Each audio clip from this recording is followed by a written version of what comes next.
We are in El Bildiango. Good morning, Vietnam. Hola, Vietnam. Hola, Vietnam. What are you going to say, Tristan? No, not more fire. More fire. More fire. More fire. You Blazing fire. You gotta say something to Vietnam. Bonjour, Vietnam. Don't burn up in the fire, Vietnam. Jeez. Speaking of burning up in the fire, this morning I got disturbing news about Brazil had their carnival February 17th to whatever. And they did this whole devil carnival.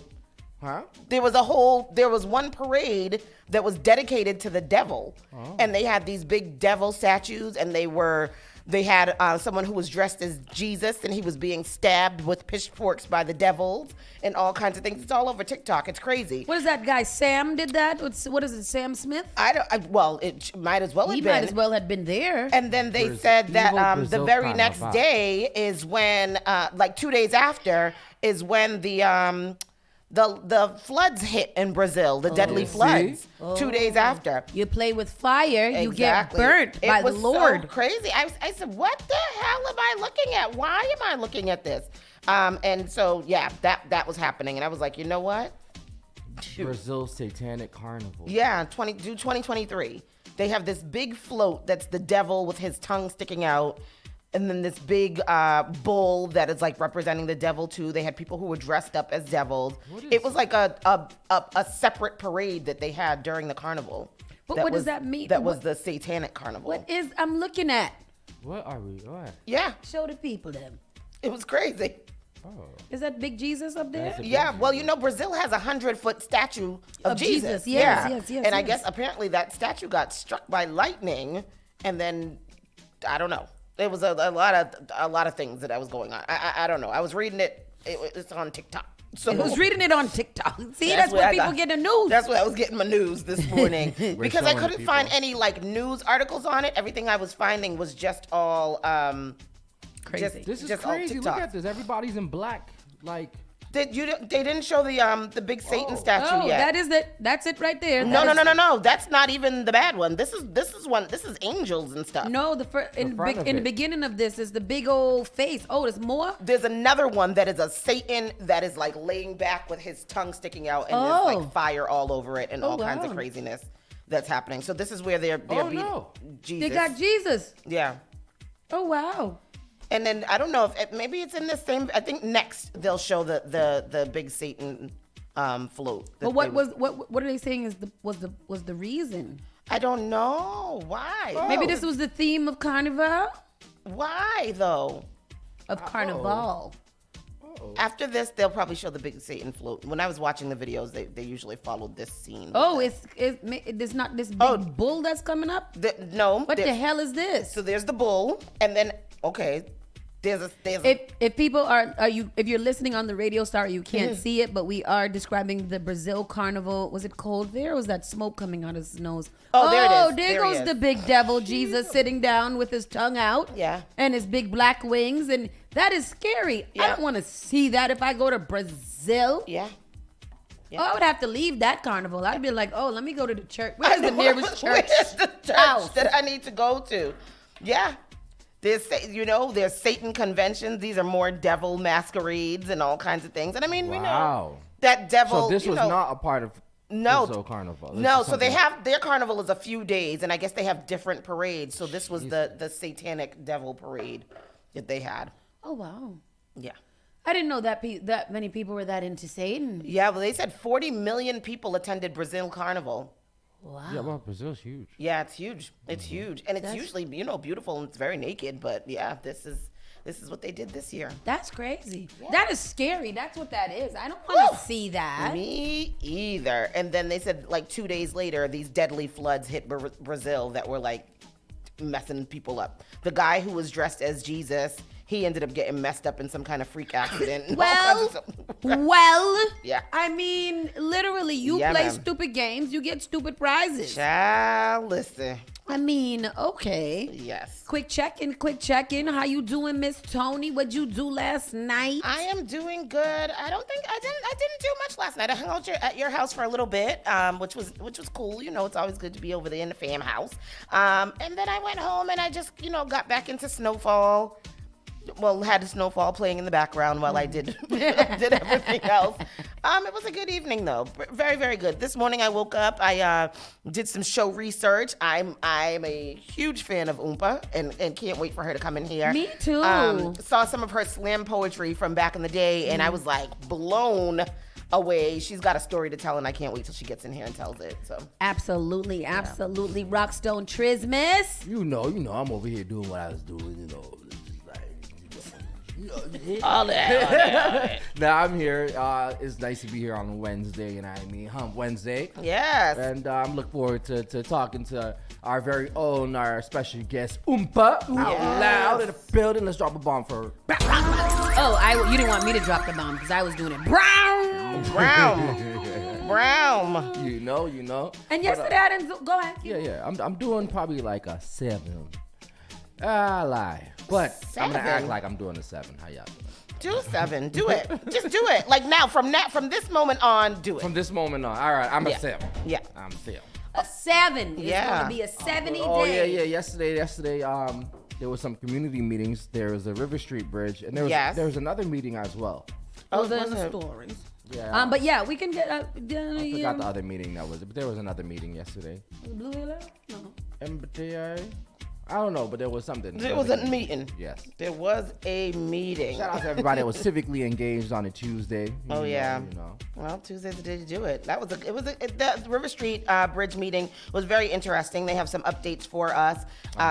They were saying that Amtrak is giving them a hard time to fix the bridge, so the city is just going to go ahead and do something, and they're hoping that they'll be able to do something by 2024. What the hell is what is Amtrak's what is Amtrak saying? I don't know, but they wasn't the money didn't reside with Amtrak. So the city said where the money reside, and they're gonna go ahead and do some things to try to get it fixed by 2024. Because I would assume that they would have to shut the Amtrak down for. Yeah, but they said that. So Janet has the right here. The River Street Bridge meeting was kind of productive. Effing idiots.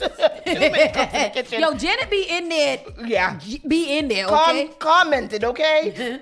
Too many cooks in the kitchen. She said Amtrak wants too much, so MassDOT will fix the bridge in a year or so, and not sure if and which direction we will get. 1 bike lane, 1 pedestrian walkway, and 1 vehicle lane. But yes, by spring 2024. 1 vehicle lane? What do you mean 1 vehicle lane? So we can either go that way or we can come this way, but it's not going to be back and forth. So what the frick is the goddamn point? Just to open up another. So either way, we are going to have a long-term one traffic. Yeah. Traffic is going to be long-term. That's going to be lots of traffic. Because, that's not fair. They said that eventually the bridge is going to have to be replaced altogether. So it's like you're just going to temporarily open it up for a little bit and then shut it down again.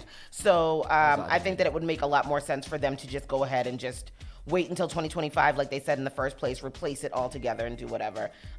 She said they will still be demolishing the bridge. Amtrak wanted too many upgrades. Also, what else did they say? They're going to be opening up a footbridge somewhere. For bikes, for pedestrian and bike traffic. Yeah. So before 2024, I think they're going to be opening up a footbridge between where we have to go right now. So but that they isn't there? I mean, a different footbridge because people could. Because just now we were looking, and people can still walk across that bridge now. Yeah, you can walk across, and I think you can bicycle across it too. Mm-hmm. Okay. But they're going to open up another one, footbridge for people to be able to go over and through. One of the questions that really resonated was the emergency vehicle guy. Yeah. The EMS. I don't know if he was an EMS or some type of emergency. He was like, usually they like to answer things within 7 minutes, and with the bridge being out, it's just kind of crazy. Yeah. I like somebody else that asked, like, is Hyde Park Bridge a low priority for you guys? Because we just need to know. Yeah. And I think that's where a lot of people are in the world. Like, either you're going to do it or you're not. We just need to know what you're going to do so that we can adjust. Right. So that's very interesting. Right. Yeah. Very interesting. And today, of course, is International Women's Day. Yes, sir. So happy International Women's Day to all of the lovely ladies in Spark family and all of those of you who support us, and we appreciate that. And of course, International Women's Day, what better day to have Oompa out loud on this radio station this morning? We've been doing a lot of great women. Yeah. That came out very wrong. We've been doing a lot of great No, women. we've been doing them. We've been doing them and doing it well. But let's get into Well, this. March is Women's Month. It is. It But sure is. today is the day. Today is L Day. L You wanted to Day. read that? Yeah, no.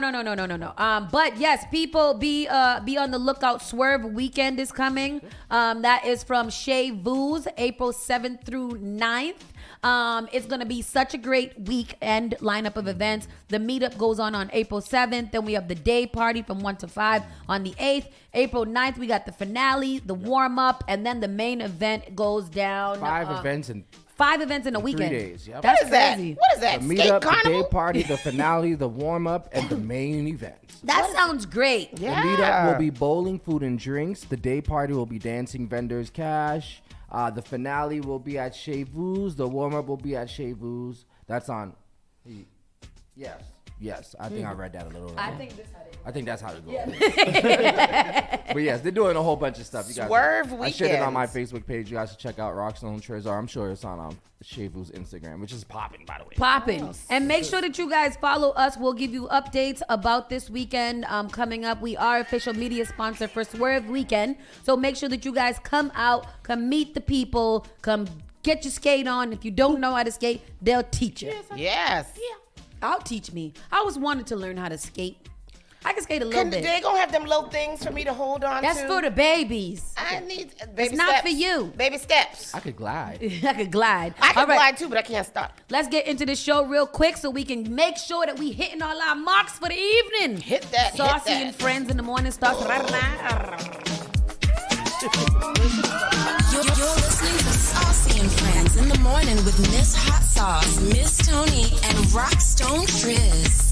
The only thing that does matter is great music, and you will find it here.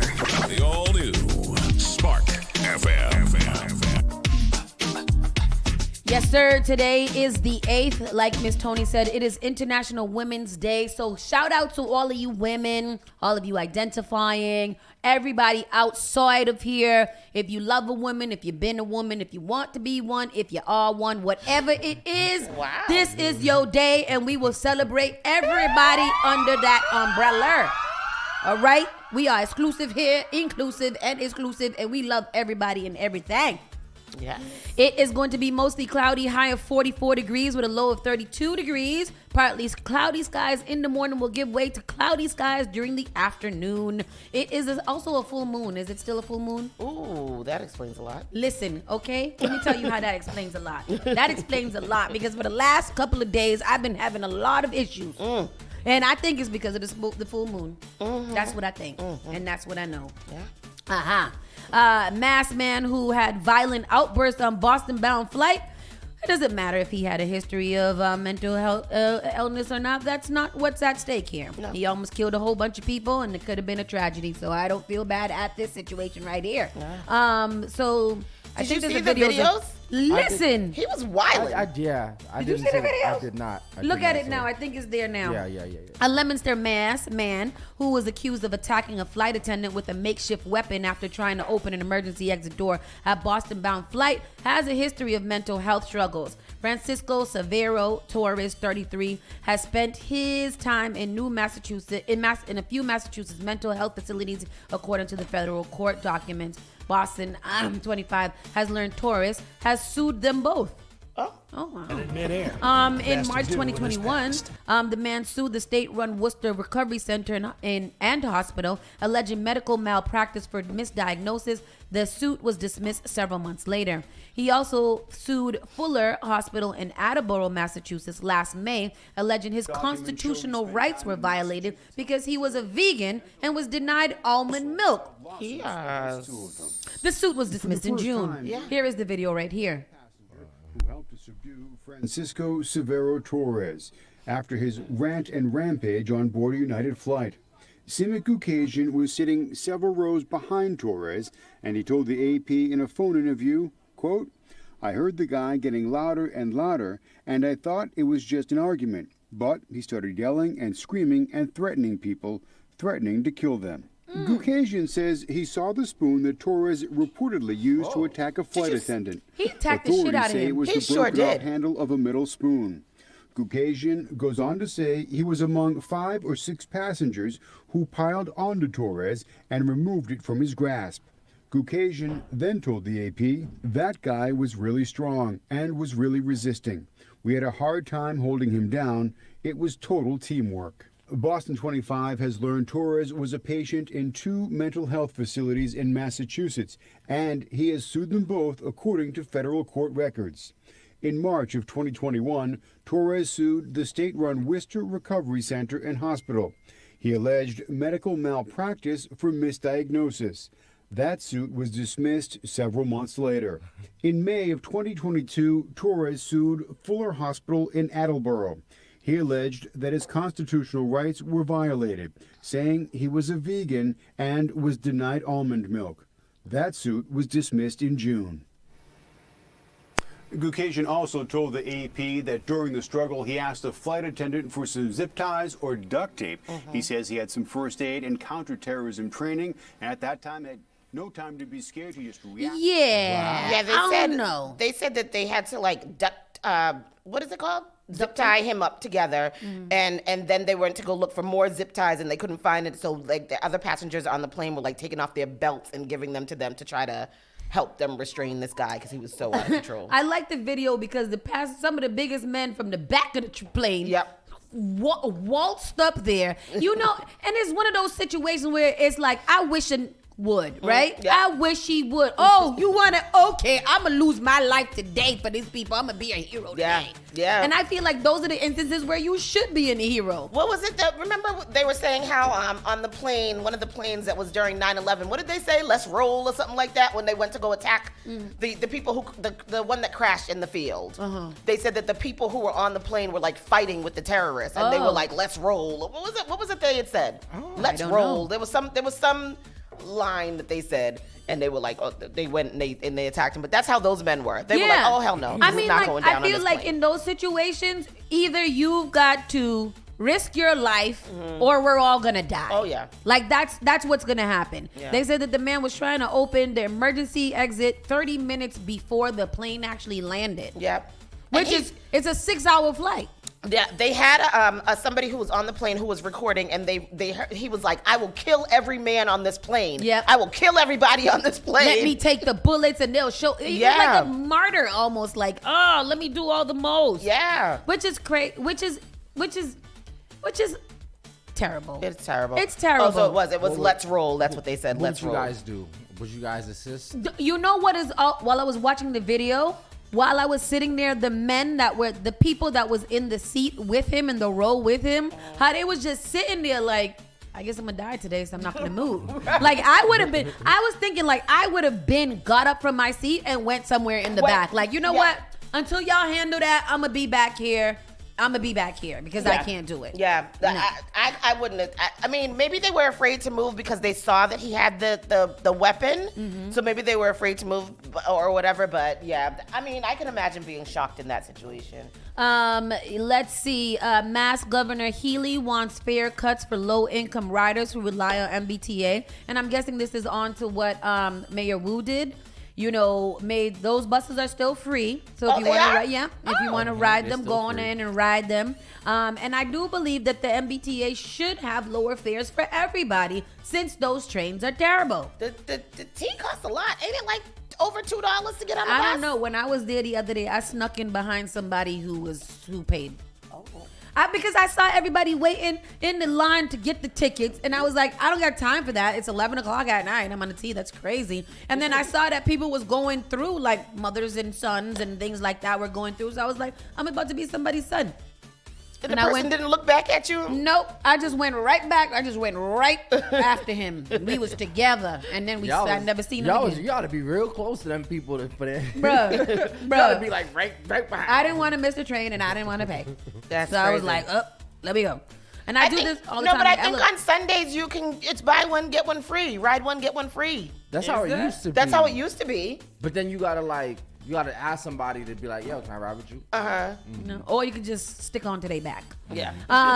Stop and Shop opens Boston's 17th in-school food pantry at the Mattahant Elementary. That's what does so that mean? cool. What's that? They opened a food pantry in the school, so the students, they have a lot of students who yeah. have, what is it called? Food shortage or whatever. So the food pantry is in the school, so they can send the kids home with like groceries and all of that, which I think is cool. Oh, that's beautiful. Yeah. I love that. We were in Mattapan. Well, I was in Mattapan Square yesterday, and they have in that new building that they call the Loop. The Loop. The Loop. That's which a is beautiful building. God-forsaken monstrosity. The one right next to Mattapan Station? yes. In front of Yes. Macumba. That is Yeah. the biggest building I've What ever seen. is it? It's an apartment building. Apartment Oh. building with the retail little retail space on the underneath. bottom, Oh, wow. It's just so So, big. Yeah. What about parking? There's a did- parking lot in there. Oh, they have a parking lot. Didn't they Oh, take okay, half okay. of the parking? Yeah, Is they it? have like somewhat, maybe it's like a sub underground or maybe Oh, like okay. one floor type of Okay. thing. Uh-huh. But yeah, they have over there, they have the daily table. Yeah. So the daily table is Oh, like. I like Daily Table. Yeah, so Nice. they Yeah, have you been in a Daily Table? I have not. You can go in there and get stuff, and it's really, really affordable. I don't want to say Really? it's cheap, but it's very affordable. You I can go in like there and affordable food. yeah, prepared meals and all. You got gotta to pay for it? Yeah, but it's like cents. Can I use my blue card? Yes. Well, you can use the cash. Blue card. Okay. Who doesn't like white Italian men? Wait, this What's is it their say? Stop and Shop Mattapan food pantry. Oh, we want to. I was just showing them. Let's eat it. This is nice. Check this out. Oh, this is the one that they opened in the Mattapan. Yeah. Yeah. Family supports about 3,000 students and families all across Boston. That Teddy peanut butter be hitting. Part of being a neighborhood grocer is being here for our communities and to be able to provide support to the kids here in Mattapan and across the city of Boston in terms of healthy foods and making sure that they have access to them every day as needed. Stop and Shop has now opened nearly 170 in-school food pantries all across New England. That's dope. That's great. I did not know that. Yeah. Check them out. What was her name? Jennifer Wood. She's the director of Stop and Shop. Community relations. That's how I be making connections. Hey, I saw you on the news. That's nice. Shout out to Chris and Jess. They said fresh food truck at ADSL and Fields Corner every Saturday. Don't go there. You can't get in there because a certain community of people be taking over there, pushing you and all kinds of Yo, things. listen. Little lady pushed me out the way a couple of Certain times. community- You know, Community one of time I people. went there and I'm like, can I get a bag? They looked at me and said no. Really? There was that A little certain Asian demographic. little Asian woman pushed me so hard that day. I was like, you know what? Go ahead and get the damn strawberries then. Shit. Get your goddamn strawberries. But yeah. Take it all. Go ahead. Dag on it. Daggone. Wu doesn't like white Italian men, says the owners over at the North End. wrote North this? End restaurant owners upset by last year's outdoor dining fee now claims Wu hates white Italian men. no. Yeah. The owner ain't Wu married to a white Italian man. Is she? Yeah. I thought her husband was Asian. I had no he idea. is. Yes. Look, I've never seen her husband. Go look for. He's always around with the babies. It's the owner Connor of. Poroski. Yeah. That's her husband's name is Connor Poroski? Yeah. Wow. Yep. So I don't know Okay. if this is. I don't know if this is correct. I The don't think owners. Poroski is an Italian last name. Even if it's not, It's European, definitely. Yeah, bro. I don't think this is not right. The owners of several North End restaurants have amended their lawsuit over the fees Boston charged North End restaurants to set up tables on sidewalks and in parking space last year to add a new charge. The mayor Wu imposed the fees only in the North End because of her hatred of white Italian men. Oh, wow. In the latest version of their suit filed today in Boston federal court, the owners of Vinoteca de Monica, Monica's Trattoria, Antico Forno, and Terra Mia Ristorante, and Rabia's Dulce Fumo present what they claim is irrefutable proof A joke Wu told at last year's St. Patrick's Day breakfast in South Boston and a promotion of Boston's tourism campaign aimed at black and brown people. Oh, is this reverse racism that she's doing here? Wow. That is cool. She's a bad hombre. On March 17th, defendant attended a St. Patrick's Day breakfast in South Boston, at which function she made a speech and specifically stated, "I'm getting used to dealing with problems that are expensive, disruptive, and white." It is commonly known that the traditional owner of restaurants in the North End of Boston is a white male of Italian descent, and the North End is generally regarded as the last true ethnic Boston Italian neighborhood. Is that true? Yeah. As the last true ethnic, okay. Judge Indira Talwani, who was overseeing the case, got her BA at Harvard and has been a judge in the federal courthouse in South Boston since 2013. So she might be aware of the nature of the St. Patrick's Day breakfast as a place for politicians to tell bad jokes that most people forget by the end of the day. Also, 2 of the plaintiffs are not white, Italian men, but women, and 3 have last names not traditionally thought of as Italian. But even aside from that, the restaurant owners say more proof of the mayor's alleged visceral hatred of white Italian men comes in the city's current 1.5 million all-inclusive Boston campaign, aimed in large part at convincing minority residents of other areas that Boston is actually a fun, multicultural place to visit, rather than racist hive many people still think it is. Wu, they allege, committed such affronts as ensuring the overwhelming majority of the marketing, promotion, and contractors were women and or minorities.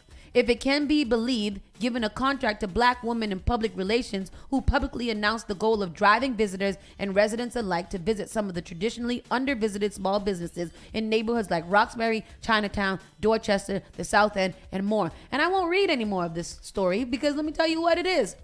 Foolishness. What in the hell? What in the friggin' foolishness are we talking about right now? That story was all over the place. So what they saying that she hates Italian white men, so therefore black people is affected by that? No, they're saying that she only likes the minorities and women, and she don't like. It's literally reverse racism. Because you are giving attention to marginalized communities, you are taking away things from the white communities that have always been successful, always got everything that they wanted, always been a part, and that the all-inclusive Boston really focused on minorities and women and things like that, and not on the white men. Damn. Yeah. Yep. And that is racist. And she don't like white men, and she don't like them because they're not black men and black women. They stupid. They gonna lose this. Bruh. What is it? What are they doing? They just I don't know. It's crazy to me. They don't know what to say. Like, you don't know what to say. And so now you're just trying to say something. This just kind of reminds me, I don't know. It reminds me of some of those old gangster movies where they with the Italians versus the blacks. Yeah. Maybe like the Godfather of So Harlem what do they type want situation. to come out of this? They don't want any fines on their North End restaurants that are taking up parking. But that's causing one, traffic. This is one restaurant group. Because we know from what we've been reporting that there are other restaurant groups that are just like whatever and they're doing it. Yeah. So these people are just making noise to make noise. Yeah, and they started, like once you start doing foolishness, you can't really stop doing foolishness. You really got to go head to head. I think that it has taken a turn for foolishness. Like, I think it's taken a turn for ridiculousness. Yeah. When you now start to think that she doesn't like white Italian men because she's putting her focus on the community and other marginalized communities that are not white men. Yeah. That's crazy. That's a mess. That's a mess. That's stupid. That's Who wrote that? Adam? Zion Land said, equality to white men is oppression to them. Oh, absolutely. 100%. They do not like that at all. They do not like that. Especially these kind. They give a bad name to all of the nice, giving, thoughtful white men in this world because it's these D-heads that always be doing the most. A laughing masturbator. Laughing Giggity. masturbator on the red line arrested. Transit police report arresting a Cambridge man they say played with himself while Don't steering. Don't play with it. Jesus. Played with himself while staring and laughing at the woman sitting across from him on the outbound red line train between JFK, UMass, and Quincy Center at 9:30 in the friggin' morning. Good morning. Police report the woman snapped the guy's photo and then contacted police from the train. The T held the train at Quincy Center and responding officers were waiting. The woman showed them the photo and the officers grabbed Calibre Predulers, 23. This 23-year-old pervert who was still sitting in the train, but who has then given a ride to a cruiser to TPD headquarters for booking on a charge of open and gross lewdness. TPD detectives allege Calibre is the same suspect male for other similar incidents occurring on the MBTA. Giggity, giggity, giggity, giggity.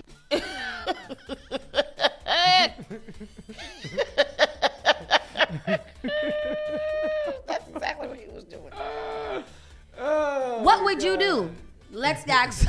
What would you do if you ride in the train and somebody whips out their lung and starts playing with it, staring at you dead in the eye and laughing? Oh, he would have gotten cussed out really, really bad. I would have threw my phone right at his ling. He would have gotten cussed out really bad. What the? You effing perverted F? That's crazy. What is your effing problem? There would have been a string of F bombs at 9:30 in the morning. F's and BAs and N words, all kind of. He would have got the book thrown at him. Listen. All right. What? Shoot. What did she do? Just take his picture? I feel like that's pornography. She should. Right. She should have spit on him. Oh no, but he would have liked it if she spit on it, right? God. No. You can't win. You can't win. You can't win. Unless you're him. Ugh. 9:30 in the morning, getting it on with your own self. Gee Louise. In the place. That's crazy. That's what she gets for being so hot. Anyhow, people, we got to take a quick commercial break. We'll be right back with our fave Oompa. She will be joining us to have a little chit chat. So keep it locked right here. Spark FM Online, #1 for urban and Caribbean music.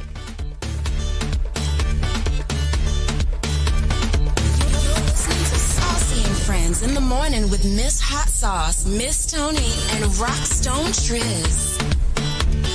Turn it on. Turn it up. Is SparkFMOnline.com. JP Morgan Chase is making a global commitment to break down barriers to drive inclusive economic growth all over the world. We believe there is a pressing need to help more people move up the economic ladder. That is why we are investing in communities and people to create an economy that works for all, because no community should be left behind. Right here in Boston, we're focusing that work in Dorchester, Roxbury, and Mattapan, among other neighborhoods, on improving financial health. These efforts aim to address the key drivers of the racial wealth divide head on. We're here to empower individuals, families, and small businesses by connecting them to the tools that build generational wealth and a long-lasting legacy. Chase is investing in Boston. Chase is investing in you. Visit us at the Mattapan branch at 1617 Blue Hill Avenue, where the team is waiting to help.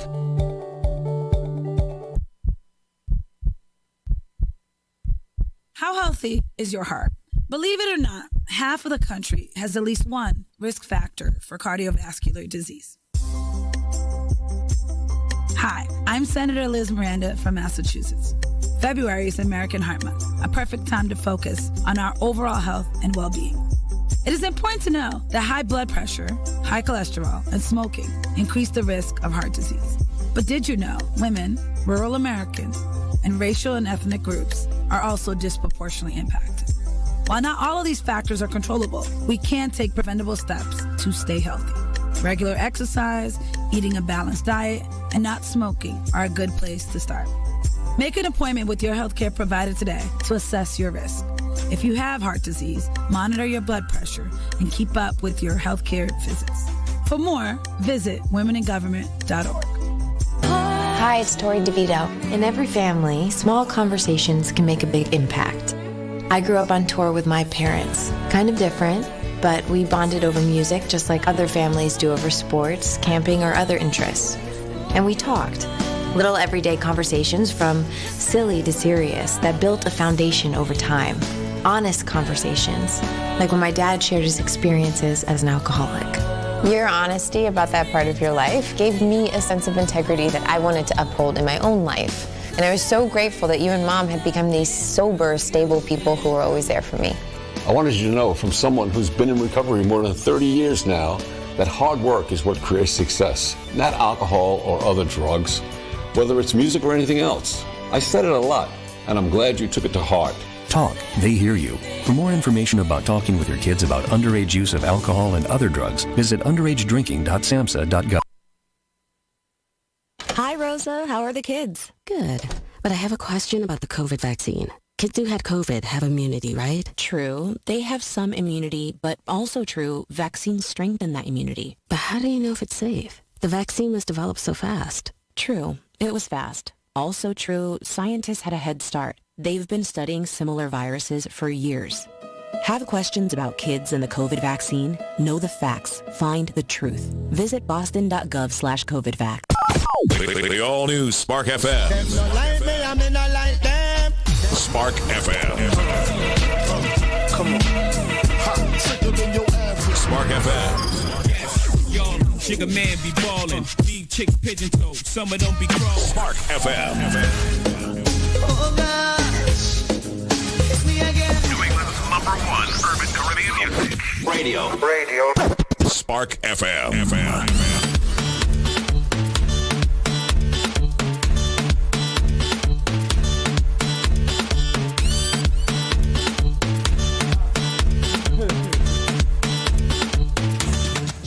Check. We're back again. Saucy and Friends on Spark FM Online, #1 for urban and Caribbean music. And we got a very special guest. I feel like I say that all the time, but I feel like I wouldn't say that they're not special, but I feel like this time I'm fangirling. So it's super special. Yes. Sorry to everybody that came here before because, but we have Oompa in the building.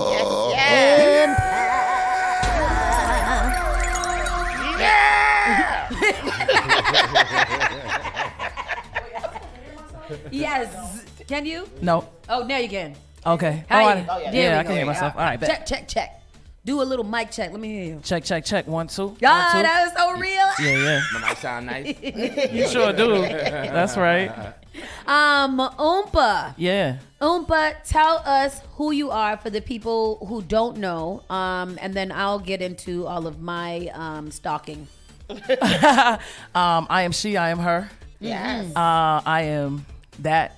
No, so I'm an artist. I'm from Roxbury. I'm an auntie. I'm a friend. CEO. Lover. Aquarius. Oh, Aquarius. That's right. Ooh, that's a water sign. Okay. No, that's an air sign. Ooh. It's a lot of water though. Ooh. Yeah. It's wet. Period. It's deep.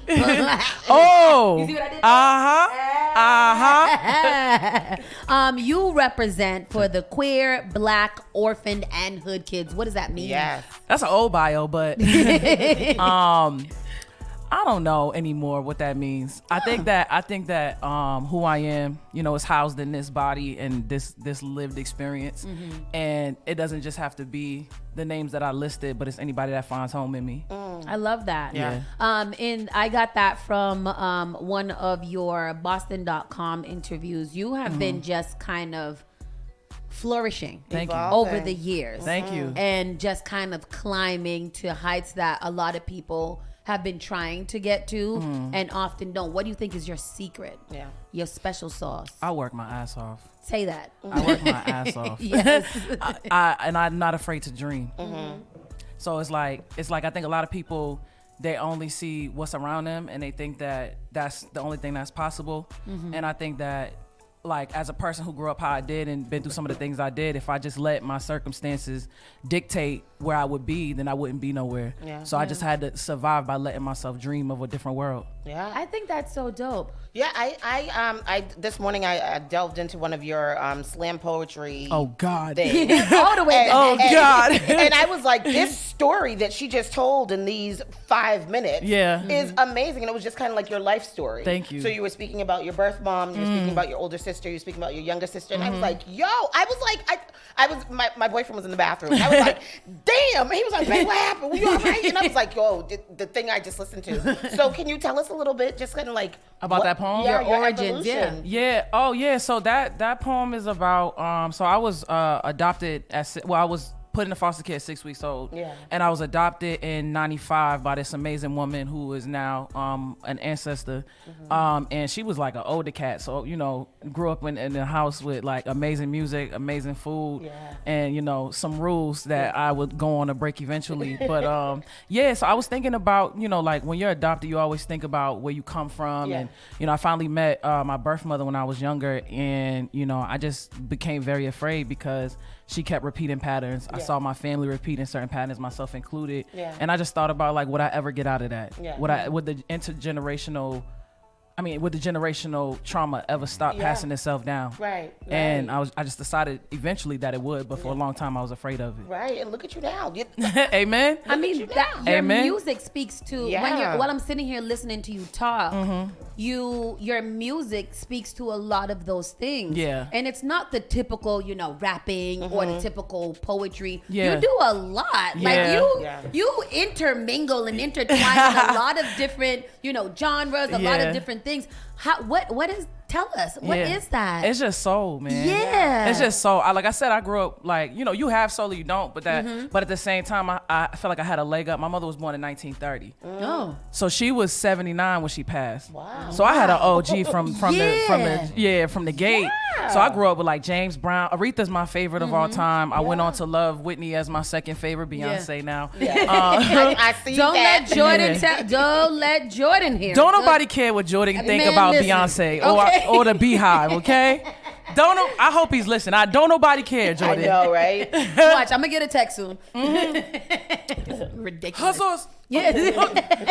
He cussed me out last night for something random that I did the other day. But you do, like, that's who you are. Yeah. You use your life experiences, whatever you're going through, and you put that into a music. And you don't just again, it's not just, I'm telling my life through music. Yeah. It's fun. Yeah. It's fun to listen to. Yeah. And that's evolved over time, too. Yeah. I started real sad. Like, my first project, November 3rd, it's not even public for the most part no more. Because I don't want people in my business like that. Yeah. I'm like, dang. Like, but, you know, you have to write, you know, a lot of times I would write to understand my place in the world. Yeah. You know, and then eventually I would go on to understand my place in the world, but also create it. So my last project is super happy. It's like, it's a lot of like trials and tribulations, but it's happy because I'm in a place where I'm experiencing joy. That's amazing. Yeah. I love it. I love it. I love seeing you out and about you. Always have this really, really great spirit about you. I've never seen you in a bad mood. That's always good. Smiling, always looking amazing. So, Thank you, love. So that's definitely, you know, testament. Likewise, to what you've actually, been through. I ain't never seen a frown on you. Do you ever get sad? Sad? Yes. You know what? Thank God for mood stabilizers because I'm stabilized, Yeah, okay? stabilized. You know, I get sad sometimes Yeah. like anybody else, but luckily for me now, you know, I advocate for taking care of your mental health. I Yeah. advocate for destigmatizing stuff. Yeah. All of that to say, I get sad. I'm a sad girl sometimes, but I don't feel it the same way I used to. It don't take me out.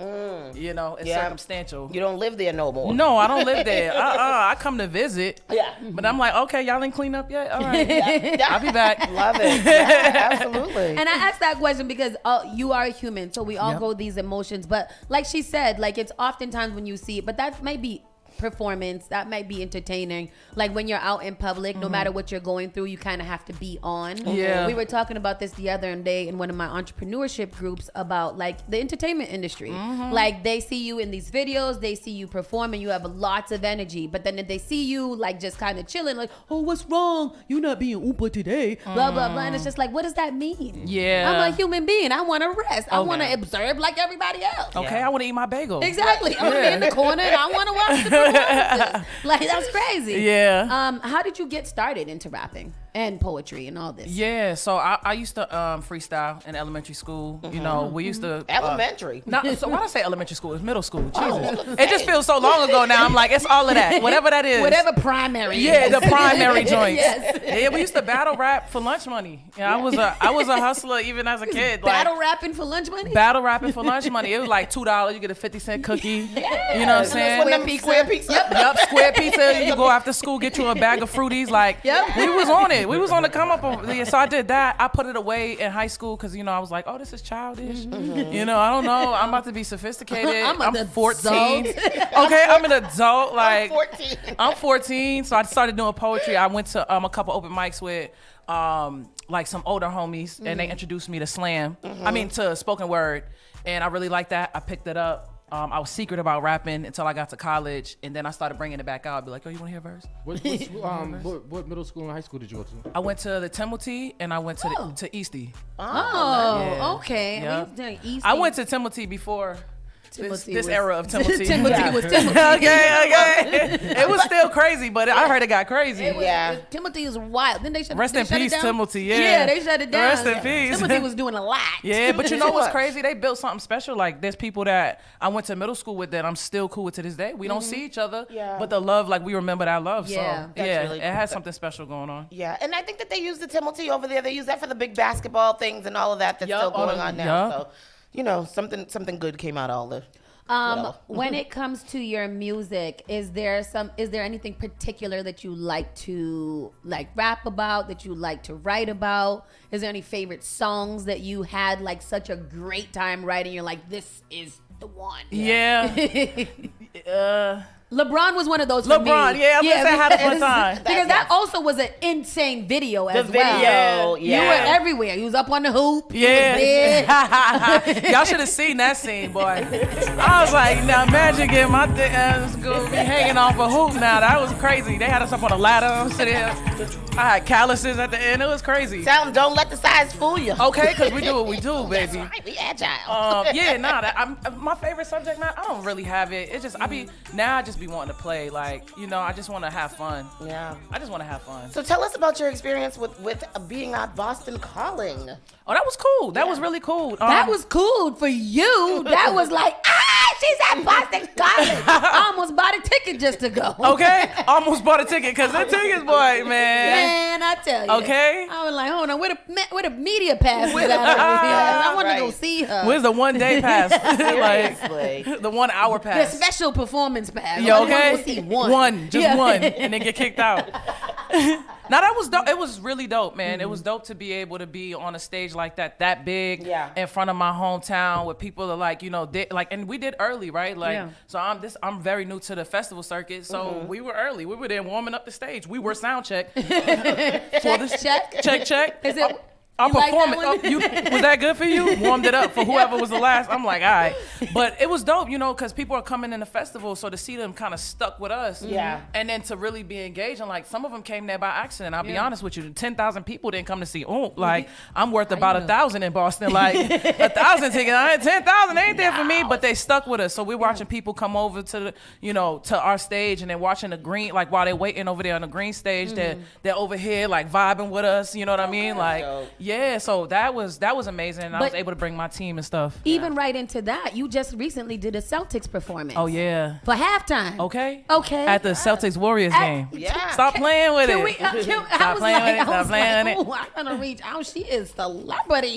So what was that like? Because you know that's a large crowd in itself. Yeah, that was I think 18,000 people. Are you getting used to? I'll get back to. But are you getting used to that large crowd scene? Is that one of your goals? Absolutely. I want to say your goal. Really? It's absolutely one of my goals. But getting used to it, that's a hard answer, because I feel like I'm learning more and more that I deserve to be there, and I deserve the crowds to get larger, but it doesn't make it any less nerve-wracking. Because that's what I'm saying. Like, what is that feeling when you know that there's 10,000, 18,000, a million people out there, and you're about to go perform? I know when I go to speak to 3 people, I'd be like, oh, vomit. So what's that like? Like, I almost I was in the tunnel, right? I'm in the tunnel, and I'm in my in-ears at this point, so I can't hear nobody else.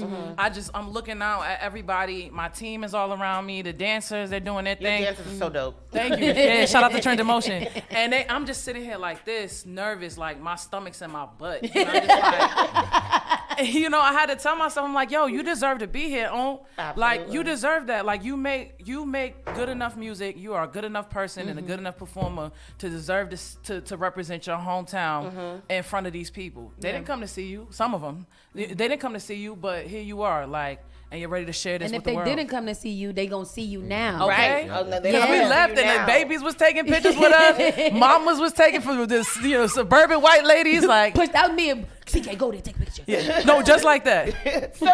So once you're out there, does that go away? Yeah. And it's just on. Yeah. It's just on. Yeah. It's just like at this point, it's about finding who I'm communicating with. Yeah. I think people think sometimes that performance is one way. Yeah. You have people who, in order to have a performance that means something, you have to have people receiving it. Yeah. So for me, it's a conversation. I think some people just perform at people. Yeah. I'm like, we're not that impressive. There's 7 billion people and all of us could be replaced. Like, we're not that impressive. So if you're not having a conversation with the audience, then I think you missed the opportunity. So as hard as it was to be in ears, watching 18,000 people around me, I just did my best to be looking at whoever I could and the audience to be like, yo, we here together. Yeah. You know? Just stay with me But right that here. nerve stuff is over as soon as I get out there. Yeah. What you just said, it brought me back to a trip. I just left a trip to Trinidad, and there's an artist that was performing, and we're on a boat, and everybody was surrounding him on the boat, and he only just watched like one side of the crowd. He never turned around and saw and never connected. He doesn't understand that that eye contact between you while you're performing and people are there is going to last in people's memories forever. She looked at me. Absolutely. Yeah, that people, you look, yo, that Right. does definitely sit with people. Yeah. But Oompa, I want to know who your musical,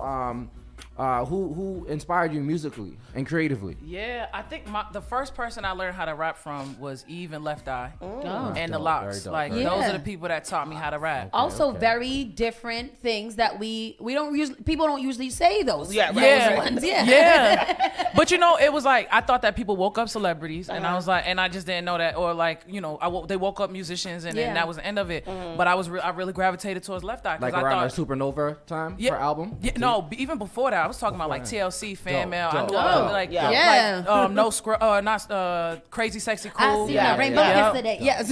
Yo, I knew all the words. Me too. Down Yep. to the song with Andre 3000 that nobody knows. Like you know, I was a big fan, and I used to just take my journal and rewrite her end rhymes.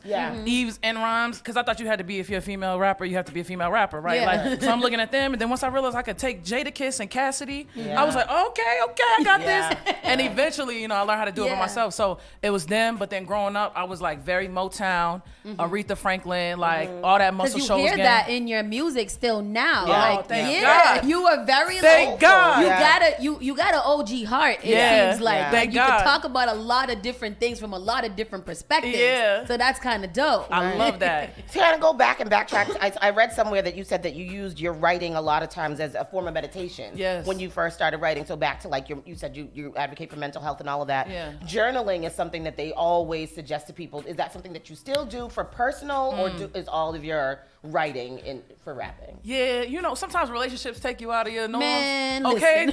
You know, relationships take you to a whole different self don't get that, me you know, started. you stop caring for yourself in a certain kind of way, especially if you know, whatever. So all that to say, I'm not in the rhythm that I was, but journaling was transformative. Meditation and journaling was transformative for me.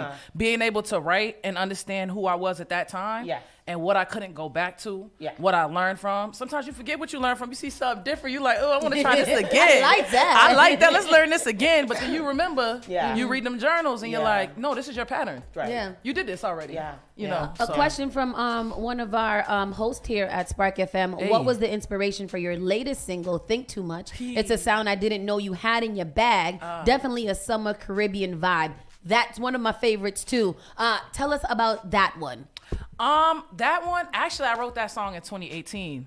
Like, I wrote it in 2018, and I was in a situation, much like the patterns that, you know what I'm saying, we was talking about, and somebody just was like, you think too much. Like, stop thinking. Let's just enjoy the moment. Let's just enjoy the da-da-da. And I'm over here like, but I don't trust you. Like, you I looking, don't like you. I don't like that I don't trust you. You look shady. You moving crazy. Yeah. But I was like, you know what? If you're telling me this and I'm working on mistrust and my trust issues, let me just stop thinking too much and enjoy the moment. So I wrote most of it then, and then I wrote some of it while I was in my last relationship. And, you know, those things together kind of showed me that if I can finish the song in this situation from 2018, you got some things to change. We got a lot of going on. But it was just fun. It was just fun, man. Yeah. Right. And I'm not afraid to explore different sounds. Right. And so now you took a situation that wasn't the idealist and you made it into something fun. So that's amazing. That's art. That's growth. Yeah. Growth. Damn it, what was I gonna say? Over the last 2 years, we've seen you grow a lot. A lot of people have, because it was COVID and everything like that, a lot of people didn't do so well. What kind of kept you in the zone and kind of kept you climbing? And how has the last 2 years been for you? Yeah, the last, you know what it is last 3 maybe at this point. Yeah, during the pandemic. Yeah. It was scary because in one day I saw about $80,000 leave. Because your performances, everything that got shut down. Everything was slow. So I'm sitting here like, okay, Lord, I think I'm gonna die. But you know what it was too that was comforting? I was like, I've been trying to tell y'all in the music, otherwise this world is crazy. Yeah. And now y'all believe me. So I'm like, okay, everybody settled in that, let's go. Yeah. But then on top of that, you know, I met my manager, John, like a couple years before. Shout out to John. Yo, John, that's my dog. What up, Big Brick? He's so tall. He's hella tall. Tall is he? Yeah, 6'7", 6'6". Yeah, I think when I saw you the other day, I was like, hi, John. Yeah. Sometimes I feel like Rob. You remember Robin Big? Yeah. Yeah. Sometimes that's how I feel. Like, I was looking at him like, we just a team. Like, we'll see pictures. But nah, I met him. We did a couple shows together, college shows. And then, long story short, right before the pandemic, he and I decided that, no. In the pandemic, just about, we decided that we were going to work together on management stuff. Okay. And in March 2020, we made that connection.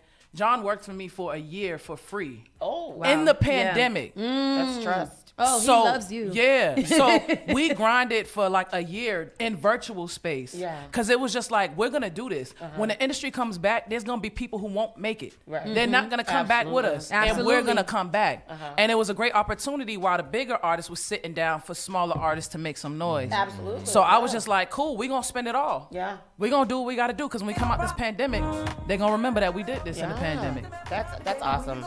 I'm glad that Tristan just put this song in there. Hey. We have a dance challenge. And don't be DMing me talking about do it. I don't have none of the coordination that it takes to do this challenge. Why? Opa. You are Caribbean. Oh, but for one, I think I woke up that morning. I was like, let me just listen to the song. Let me just see something. And then I'm seeing, and I'm like, oh, how? Yo, how? I don't know. I said to them, I was like, I'm gonna do a dance challenge. I'm talking to Trend Emotion. I'm talking to Big Cough, and I'm talking to Oliver. Like, y'all want to do this? They're like, yeah, we got you. And they sent me the video. How is this? And I'm like, this is crazy. Can you do it? I did it. I did it. I don't know if I did it well, but it's done. Teach us? Carl called me on FaceTime and told me I did well, so I don't really care what nobody say about how it went. Ooh. She said it was good. Are you watching them now? Yeah. Yep. See, it's a lot of. I want to do it. Like in You my could do heart, it. I'm doing it. But then when I stand up to do it, it's not what it is. You know, Why'd you decide to do a dance challenge for this? I felt like the song was fun. First of all, Yeah. as an independent artist, you just gotta figure out how to get the music to Marketing, people. Right. TikTok. Yeah. Yeah. You know, and I love dancers, and if I could be one, I would be one. Yeah. You know how like some rappers want to be art, drug dealers movie or they star- want to be basketball players, and everybody, I want to be a dancer in my Jordan mind. said, I did it. Okay. I want to see Jordan. I want to see Jordan as well. Yeah. Jordan Carter? Yes. Yeah. Jordan, if He you said, "I did did it, it." send in the tape. Yo, if you did that, honestly, I'll start the challenge back up and you won. I'm gonna send you $500 on Zelle right now. If you post that Zelle right now. Now, see, I could do an 8 count as long as all the steps is all the same. It's all the same. What? Tap, tap, tap. Yeah. 8 times. 1, 2, 3, 4, 5, 6, 7, 8. I also want to get dancers involved. Y'all know I love the Yeah, dancers. I want to get absolutely. them involved. Because your dances, like I said, are really, really dope. Yeah. And they be doing it. They're killing. This is amazing. I So love wait, it. go Can we give the back. people like 20 seconds of this song? Yes, let's go. All right. This is Oompa right here. This is, what's the name? Thinking Out Loud. Think Oompa, too right much. here. Think too much. I'm Excuse Oompa out me. loud, thinking too much. Think too much. Yeah. My bad. Do it. You okay, boo? To believe it, so if you keep it up, I won't think too much. I won't think too much. I won't think, I'll just try. Most these girls want something they can capture. You about to learn it? I see you over here repeating. Want something for this life, so when I She got it on loop. And 2 and 3. That little leg thing is Yeah, that took me out. I ain't had a meniscus for that. People keep thinking that I know you from a past life. Why we need to miss a pussy, Hennessy, and chicken pad thai. Why X the problem? You know she ain't no problem, girl. You made the math more complicated when you're gonna solve her. 4 + 1 ain't 3. I think too much. That's not figuring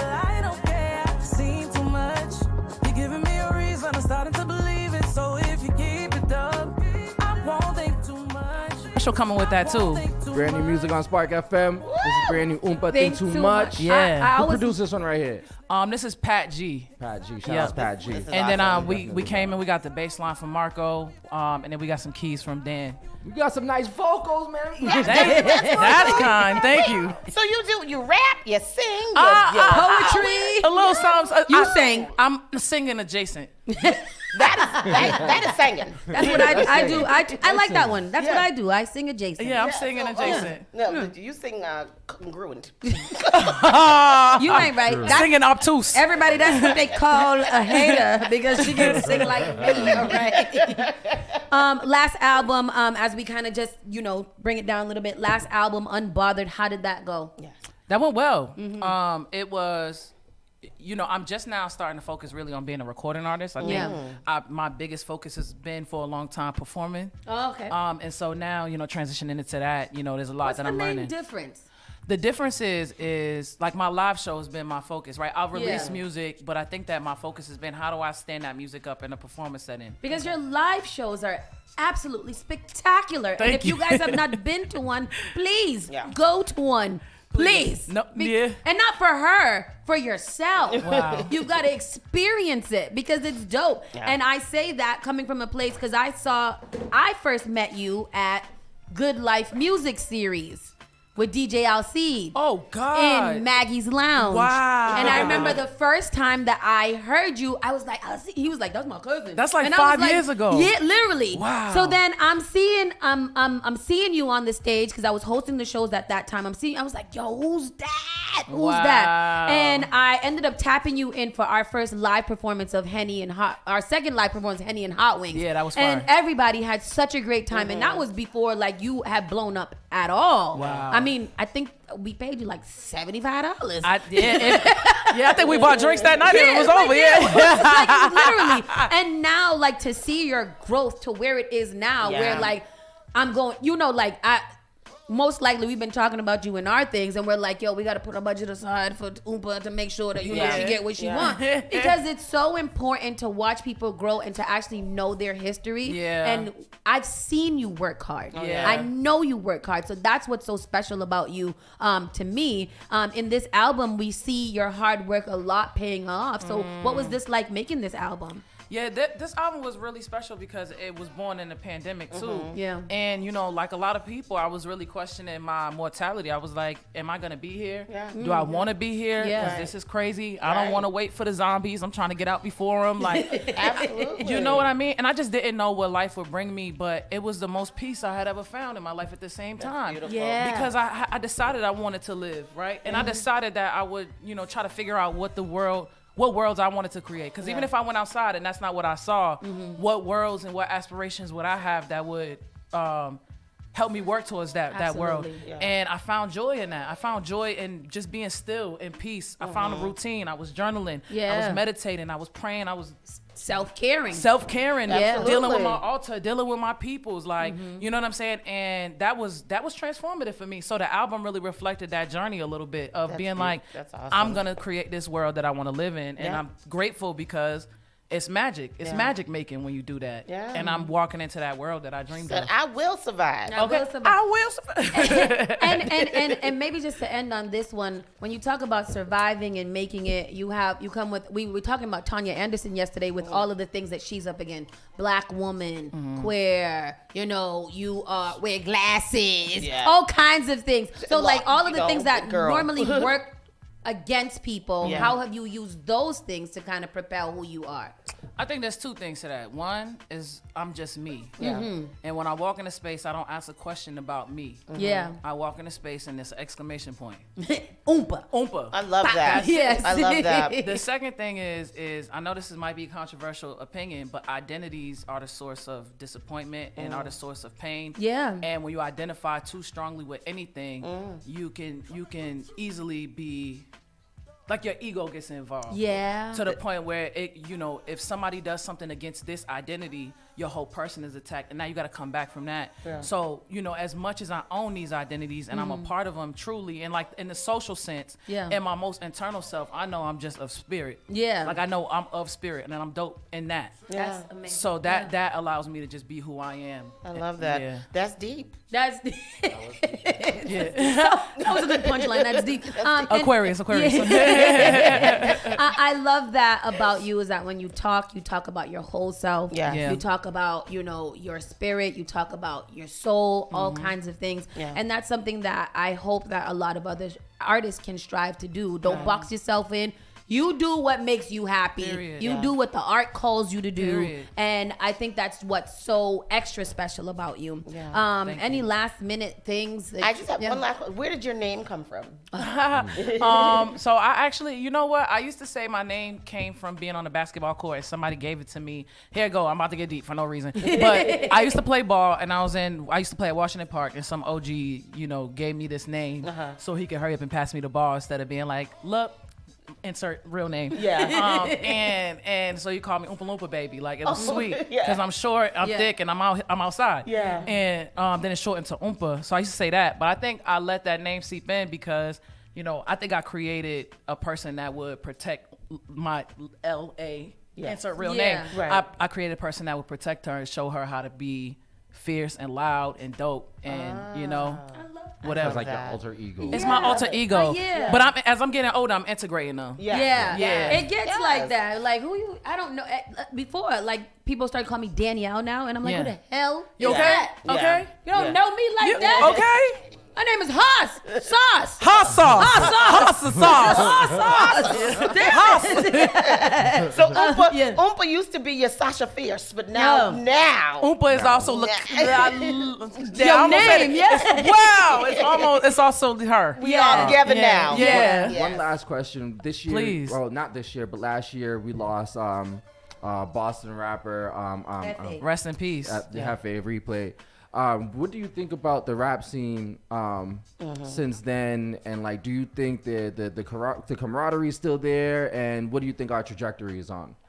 Yeah, that's a great question. First place, like, rest in peace, Hefe. Absolutely. I think Hefe showed us all how to be a rock star. You know, no matter where you were from, no matter what you was going through, he taught us how to be a rock star. And Swing from a pole. Okay, swing from a pole. From a ceiling. He walk in a room and you're like, who is this? That's literally how I met him. I'm like, who's this? That was my first. Who's bigger ego than mine is in here? Like, who the hell is he? And we locked eyes literally. We locked eyes literally. And he had a bottle of Douce and I had a bottle of Henny, and we was like. Arguably one of the to me he was our swaggiest rapper. Yeah. He's like one of the sauciest. Like you can't deny that. But you know, so we took a big hit as a community, as a rap community, and I think it was one of those things that let me know how we're all connected. Like, we don't all chill every day. You know, there's the secret competition. I'd be lying if I said there wasn't. And I don't know why people do that. Like, if you supposed to strive to be the best. Okay, because if you're not, you're going to not be the best. Exactly. And ain't nobody don't want to not be the best. Okay, because I know. It's weird. Okay, but... we took a loss, but I think that you know, I think we're in a good place. I think that we're scrappy as a city, and you know this. And so I think that you come from a place that you don't have the comfort of industry, and you make it to a certain place in Boston where you're ready to go and play in the big leagues. I think, you know, I think that kind of hunger, we have that kind of hunger here. Like, people really want to make a name for themselves. And I hope in turn that means that we make a name for the city. But I think everybody, you know, shout out to Van Buren, shout out to Latrell James, shout out to all my girls like Cake Swag, Lord Jewel, you know, all of them, all of the singers. Like, everybody's really killing right now. So. Yeah, I hope. I know I miss people, but I love you. And your people, Cliff Notes. Notes. I haven't seen him in a grip, but you know, everybody. I think, and blame her. Blame her mind, not her heart. Please. She missed you, yes. Please, I thought Jesus. Blame my mind. I'm getting old. I'm going to claim citizenry. I got a lot going on. I'm busy. No, but I think that's dope. Giving, you know, paying your respects to everybody, making sure that everybody's good. And I hope that this is a good place for Boston. I hope to see us continue to strive and grow. And that working together often sounds very cliche and kumbaya, but respect Respect each other. That's what it is. Yeah. Respect each other. You don't even have to if like it. You don't have to like it. Yeah. But just respect everybody and give props where props are due. And that's the only thing I'm asking right now, because I know people don't like me, baby. I but don't know why not. Why? It's a reflection of them. I ain't never did nothing but Say love something. nobody. Just point them out. I ain't pointing nobody out. They know who they are. No, Say that. Tell me in secret. I'll go handle that. All right? Shoot, I popped the trunk. Okay. What we saying out here? Don't say nothing to Uber. I mean, if she say something, I have to. Or else my mama will beat me. My mama would beat me. My mama gonna beat me if I don't back her up. So. Oompa, thank you so much for coming. you. Just want to respect your time. I know you got another appointment. So thank you so much for coming out and just being who you are. We'll invite you back on next time you have a project to be like, yo, I need some help me out, holla. And I'll come. Whatever. I appreciate that. You got an open door policy. I'm dropping all year, so I see you several times this year. How about it? Shoot, say it one more time. Much love, y'all. We're going to go to a quick commercial break. We'll be right back. Make sure you follow Oompa everywhere. Where can they follow you? Where can they find your music? Everything. Oompa out loud everywhere. Everywhere. Google her. Yeah. All right? Period. We'll be right back. Saucy and Friends in the Morning. Spark FM Online. #1 for urban and Caribbean music. The all-new Spark FM. Spark FM. Log on to sparkfmonline.com.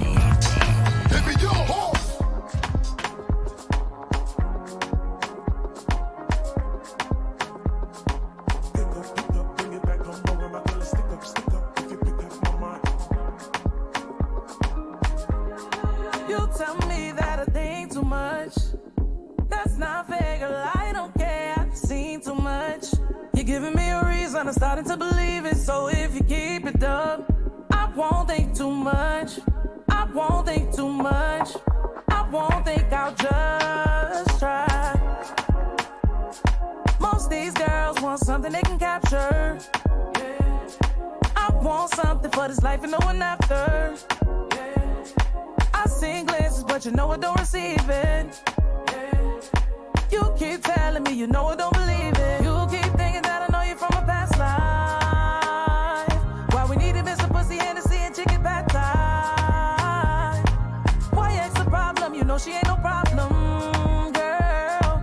You made the math more complicated when you're gonna solve her. 4 + 1 ain't 3. I think too much. That's not fair, girl. I don't care. I've seen too much. You're giving me a reason. I'm starting to believe it. So if you keep it up, I won't think too much. I won't think too much. I won't think, I'll just try. You think you're slick with it. Gemini, pick a side, better stick with it. You made me think it's all mine. I know you got a plan and that's at all times. You play me, I promise that you play yourself. You better keep the dust about the shell. I believe in soulmates, but only if the both of us are well. The back and forth that we be going through is hell. Is you ready or not? Cause it's the right time. Know you the lifeline. Tell me, is you mine? If not, guess I'll see you next lifetime. I guess I'll see you next lifetime. You tell me that I think too much. That's not fair, girl. I don't care. I've seen too much. You're giving me a reason. I'm starting to believe it. So if you keep it up, I won't think too much. I won't think too much. I won't think, I'll just try. Most these girls want something they can capture. I want something for this life and no one after. I sing glances, but you know I don't receive it. You keep telling me you know I don't believe it. You keep telling me. You keep telling me. Most these girls. You keep telling me you know I don't believe it. Ain't too much. You know I don't believe it. You know I don't believe it.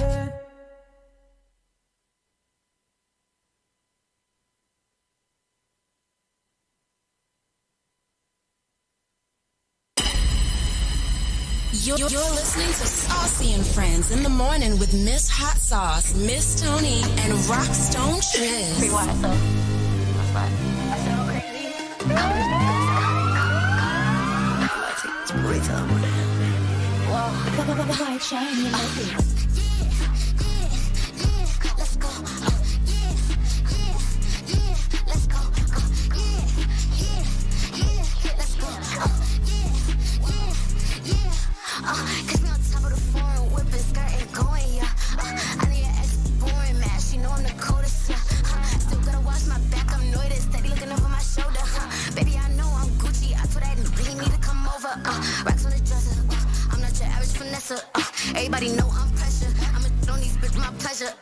ain't gonna be blocking my blessings. Those hoes being blocking my message. In the booth, I ain't worried about texting.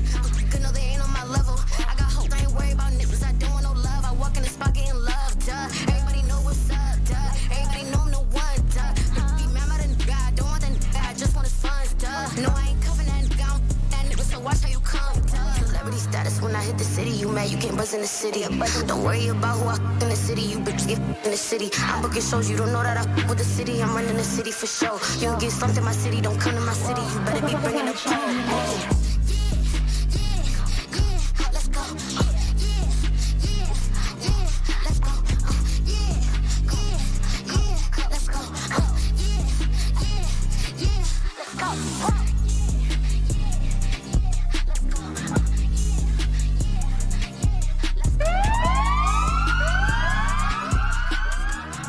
You're listening to Saucy and Friends in the morning with Miss Hot Sauce, Miss Tony, and Rockstone Triz. Hey, smacking it around today. Just know what I love to rap. Rapper today. Ain't that what he say? Yes. That's it. Words, exactly the words, actually. I was struggling to find the words, and now that I know them, You should work for Shazam. The only word I know in this song is Suge. Sure, I don't. Because that's what the name is. Oh, is that what it is? Suge. Oh. I thought I made that up. Thought I made up the words too. You know? Wow, then. Let's get into our national, world, and entertainment news because we are pressed for time. Miss Tony, well, just some important things that need to be mentioned. 2 more eye drops have been recalled by the FDA because they are due to risk. They are causing blindness. These are eye drops that people are taking to help with their eyesight, and it's causing blindness. That's so awful. Daddy takes a lot of eye medicine. I know, and this is the thing is that you don't know what to take these days because no matter what you take, it's gonna have some kind of effect on you down the line. So I don't know. I'm trying to find the name. So the drops are distributed as brimonidine tartrate ophthalmic solution, and that was intense. What am I supposed to look for when I go and get the eye? Ramadan, ophthalmic. Solution. Eye drops. That's the one that don't use. If you can't pronounce it, don't use it. Don't use any eye drops. Apotex is the name of the other one. Apotex. Why couldn't the first one be like Apotex? Why does trimagoline zamagonine? It probably has a name that you see on the counter. Yeah, and it's so bad because they're purely soothing eye drops. That's how they advertise them. Purely soothing. Don't use those. Don't use no eye drops. Just put a little. I feel like eye drops have one job. Right. Don't make you blind. Don't write. Yeah, and clear up your eyes so you don't look high. Right. And you don't get beat by your mom. Exactly. Oh, is that that's true? All right. So the U.S. sues to block JetBlue from buying Spirit Airlines. Harry, do you know? Are we still going through this? Yeah, that's crazy. Why are they doing this? Because I mean, it's what a lot of people. Most people that have to pay for their own tickets. Yeah. Use Spirit. Or like Frontier. Yeah, because right? they're cheaper. And what do they call budget airlines? Yeah, your job's not paying for that, and they're so popular. Like Spirit, you know this whole what do you call them, routes? Yeah. That are just Spirit. Yeah. Or just Spirit and just JetBlue. Yeah. So if JetBlue buys them, that's pretty much a monopoly in a lot of areas. So and I mean, think about the price. I don't use either airline. I'm not bougie. I'm just afraid of flying. So the less stress I have, the better. So I pay a little bit more for my tickets. But imagine the price difference between JetBlue and Spirit. Yeah. I'm assuming there is one. Because why would you take Spirit? There is right now. Yes, there is, because we were looking at JetBlue, and Yeah, there. When JetBlue has their sales, there isn't. But then when there is not a sale, then JetBlue is significantly pricier. And most likely the reason why JetBlue will have those sales is because their competitor is Spirit. So once Spirit isn't there lowering the prices. They don't have to lower the price. Yeah. Oh, no. Done with that. You know what I'm saying? That's less competition. No, we don't want it. Yeah. When I went to the Spirit to go buy, I went to the actual ticket counter because that's a hack. If you go to the ticket counter to buy your Spirit tickets, they're significantly less than if you buy them online. So when I went there, there were mad people coming with their big suitcases going on Spirit. And I was like, really? Yeah. I didn't realize that. Let's hear the story. JetBlue Spirit combination will result in a higher cost, higher fare airline that would eliminate a lower cost, lower fare airline and remove about half of the ultra low cost capacity in the United States.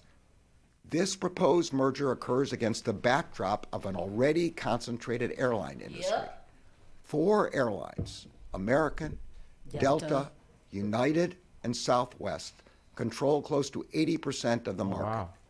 We allege that JetBlue's proposed takeover of Spirit will only exacerbate concentration and further stifle competition in the airline industry. In short, stifling. If not blocked, the merger of JetBlue and Spirit would result in higher fares and fewer choices for tens of millions of travelers across the country. The Justice Department is suing to prevent that from happening. Sue, I stand behind the Justice Department in this situation. Yeah, seriously. Who are they suing? Well, JetBlue. So whenever there's a potential for a monopoly, corporations, depending on the size of the corporation, they actually have to ask permission first. Okay. I don't really know what the situation is with JetBlue and Spirit. I don't know if they went and asked for that permission, but the government will sue.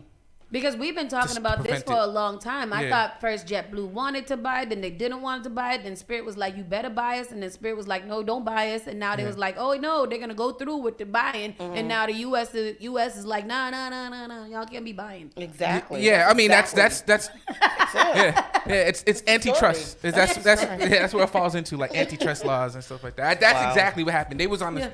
They was on the phone. Most. Yeah, they was just doing the most. They was making plans without asking permission. And the government, you need to chill, bro. Absolutely. Another big story, big national news story. 2 Americans kidnapped in Mexico found dead and 2 rescued alive and back in the U.S. This was just so very, very interesting for me when I saw the story last night because they're black. Build the wall. And I was just like, they be kidnapping black people? That's the cartel. It's the cartel. So they said that the group crossed into Mexico on Friday. One of the 2 found alive is injured. I think he had been shot up in the legs. So 2 of the 4 Americans kidnapped in Mexico have been found dead, while the other 2 were rescued alive, officials announced on Tuesday. The survivors, Eric James Williams and Latavia Tay McGee, have returned to the U.S., their family said. The 4 Americans, Williams, McGee, Zindel Brown, and McGee's cousin Shade Woodward, arrived Friday morning in Matamoros, Mexico, which is in the northeastern state of Tamaulipas, just south of Brownsville, Texas. Shortly, you're very Latin today. Shortly after crossing into Mexico, unidentified gunmen fired upon the passengers in the vehicle. The Americans had been traveling in a white minivan. The gunmen herded the 4 U.S. citizens into another vehicle and fled, the embassy said. Is this a movie? This is what it sounds like that. The Americans were not directly targeted. Attorney General of Attorney General of Mexico said at a news conference, it seems that it was a misunderstanding. Mexican investigators believe the kidnappers may have wrongly believed the Americans were rival human traffickers, a source close to the investigation told ABC News. The 2 survivors were found Tuesday morning in a wooden house in a part of Mexico outside of Matamoros. Officials said at a news conference, one of the deceased was also found inside the house and the second was found outside of it. Williams had a gunshot wound to his leg, said the governor, Americo Villarreal.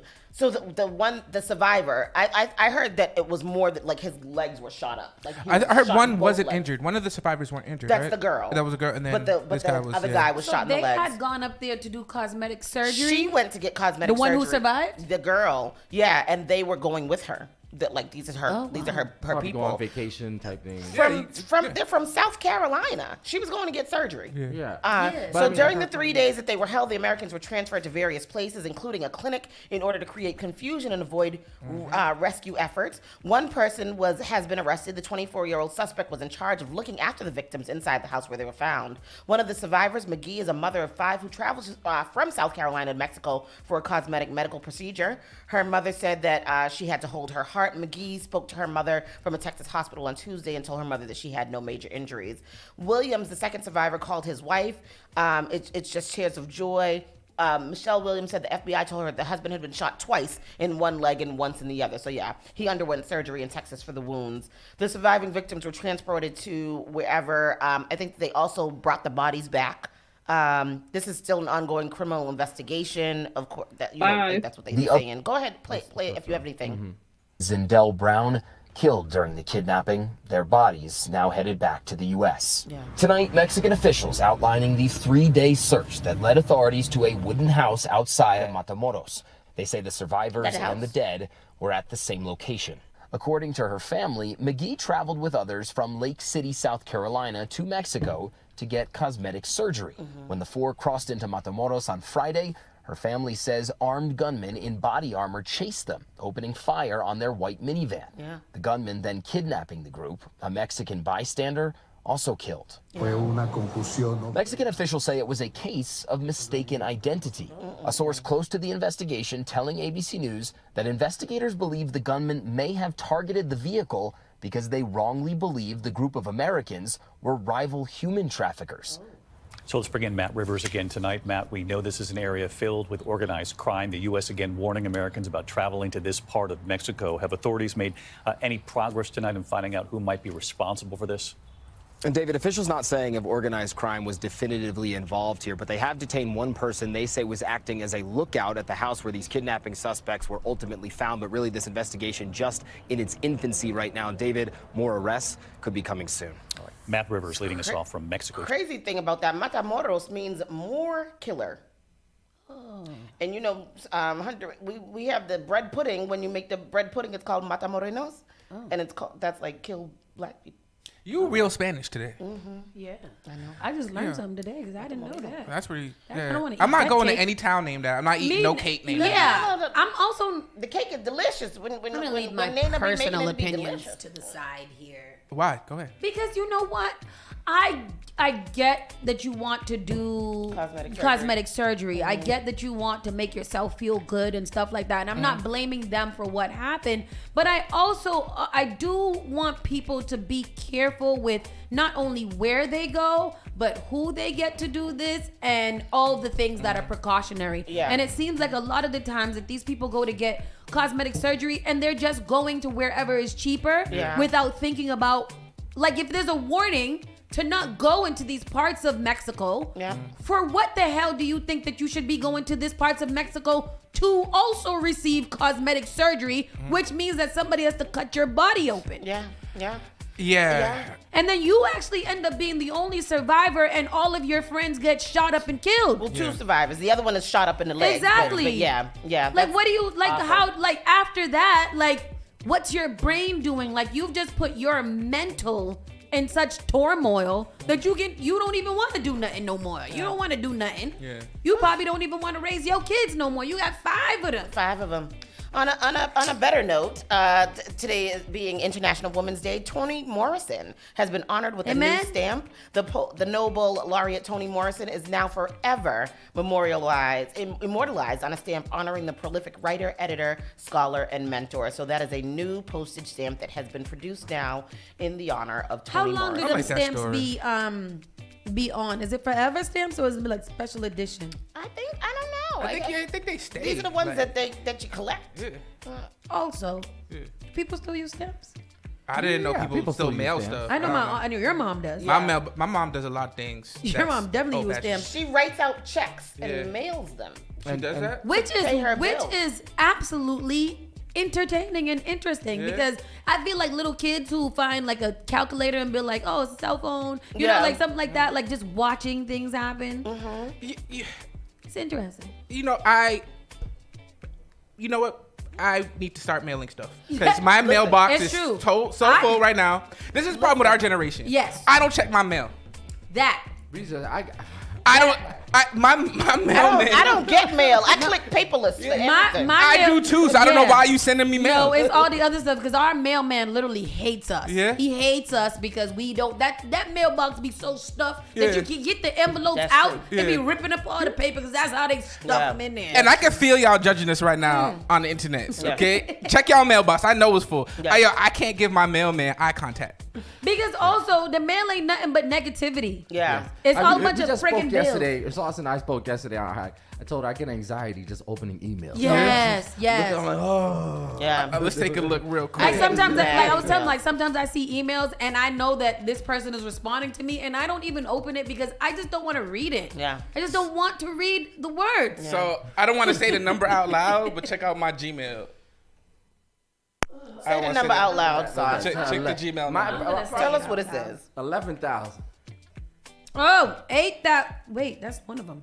8,652. Child, no. Why you gotta be? I can't have Did you that. turn off is the notifications turned off so you Oh, don't yeah, see yeah, that? no. Oh, okay. No, because I can't see. Well, that's my personal. So I have my business Gmail and I have my personal Gmail. Yeah. My personal Gmail does not get looked at. I just don't do notifications. I can't. Yeah. It makes my all my bills are on auto bill. my paid. balls hurt. All my everything that I need that's important comes to me via email. Yeah. Don't send me no mail, yo. Save a tree. But you don't read them anyway, so it doesn't matter. I was just thinking the other day, all these cars, the car people, they send you so many things. It's like, don't you guys? I don't own this car anymore. Why don't you? And they just send them out. They just all the trees we could save and plant it. Yeah, yo. From all the people that just send spam mail. Who's your next congressperson you guys have on here? Let's go talk to them about that. We are gonna talk to Congresswoman Danielle Johnson. All right. Oh, that sounds manifest crazy. it. Manifest it. It's gonna happen. I do not manifest that because I do not work for the people. Coretta Sauce King. Hello. I did want to let the people know who Toni Morrison is. I'm not familiar with her, but in 1987, Toni Morrison released a novel called Beloved. It's based on a true story of an African American enslaved woman. The book was a bestseller for 25 weeks and won countless awards, including the Pulitzer Prize for Fiction in 1993. Morrison became the first black woman to win the Nobel Prize in Literature. Yeah.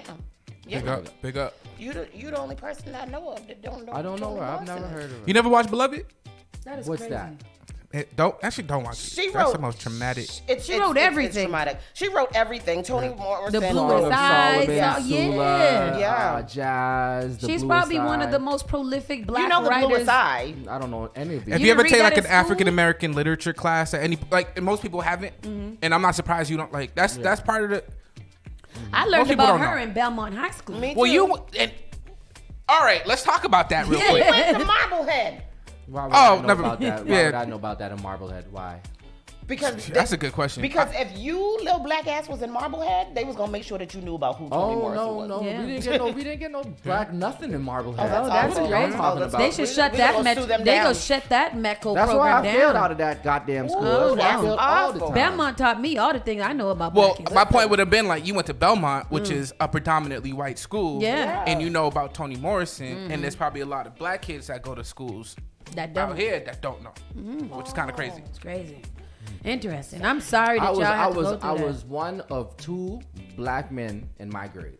Oh, jeez. Oh, that and is we had very about white. 3 black women in my grade. Marblehead seems like one of those towns where parents are really upset about critical race theory. So I'm not. Yeah. I'm not surprised. Don't say gay. Don't say gay. Like it's in the name Marblehead, like you know, marble. Yeah, It's like made of marble. hard headed, like that. Keep going. We could go right into the entertainment with our few minutes left. All right, let's go right into it. Not this first one because nobody gives a damn. Okay, Rough Riders to honor DMX with a ride out event in NYC. I'm there. I want to be there. When is it? When even is it? I want to go to it. But the story won't load. It's Rough Riders have announced that they'll be hosting a ride out event in honor of DMX at the anniversary of the legendary rapper's death. The ride out event will take place on April 9th, which marks 2 years since DMX passed. That's 2 years already? Wait, what? It's only been 2 years? Really? No. The 50-year-old was rushed to a hospital in White Plains, New York after suffering a reported drug overdose and was briefly placed on life support before he died. Save the date on April 9th. Please join the Rough Riders family as we celebrate and remember our brother DMX and all of our fallen soldiers with our NYC Ride Out. The late rapper's label and crew wrote on Instagram. The post added, please bring all your family and friends for a day full of fun, food, games, and music. More details, information to come. That looks lit. I want to go. I definitely would have went and took my child. DMX had, by no hands, the most amazing funeral procession ever. With the big trucks With and the bikes and monster everything, trucks, yeah. The riders, incredible. That was awesome. Oh, I'm sorry that I'm not going to be here for that. I saw that truck in Atlanta at DJ Envy's car show, the DMX monster truck. Yeah. The one that had his coffin. Crazy. It was incredible. Wow. Oh, wow. As devastating as DMX passing was, it inspired the late rapper's daughter to raise awareness about drug addiction and the use of fentanyl in the United States. And fentanyl got him too? Listen, fentanyl is out here taking everybody out.